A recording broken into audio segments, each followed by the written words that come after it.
Today I'm talking about why an upright torso creates efficient movement, specifically within the sport of fitness. So again, the CrossFit level 1 kind of calls like a squat with more horizontal torso. An immature squat is what they call it. I really don't like that terminology at all because for the most part, you can get away with that in other disciplines. Like elite powerlifters, they use a low bar squat, they don't let their knees travel super far, and they use that and they can lift way more weight than any CrossFitter ever will. That being said, there's certainly a use for this within the sport context, right? And just efficient movement in general, and you want to be able to express this kind of position with your hip, that upright torso. So again, instead of kind of being in this position, we're going to be at that upright torso. It requires a little bit more mobility, a different sort of motor control, and it's something that, again, more high-level athletes can develop. And again, kind of where it comes from is weightlifting, right? So weightlifters support the load out in front of them or overhead, so they have to be able to use that upright torso. If they're not in an upright torso, well, especially in something like a front squat, right, they're gonna drop that weight, right? You can't have that horizontal or that like inclined torso and expect to be able to stand that weight up, right? So that's kind of where it originates from. Anytime you're holding weight in front of your body or overhead, it's really important to have that upright squat, right?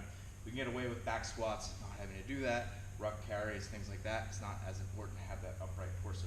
But in general, we need to have it, right? And the main reason for that is because you'll see if I don't have that, I start to kind of create positions like this, where if you look at my shoulder angle, it changes the whole time as I move, right?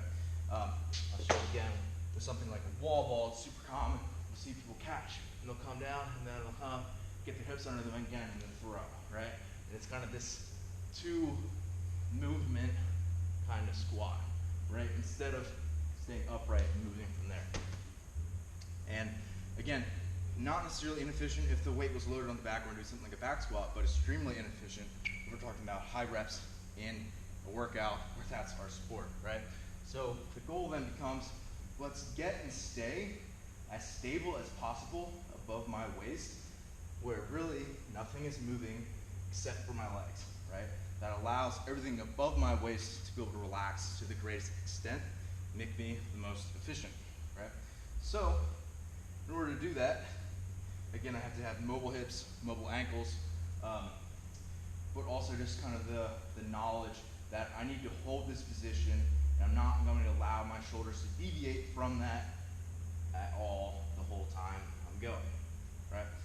So that's the biggest thing with that, and why it makes it efficient is because instead of having to basically do those two motions to be able to get a weight moving, or just, some sort of external load, you're able to actually maintain that position the whole time and just piston up and down, and that's the most efficient way that you're going to move, period.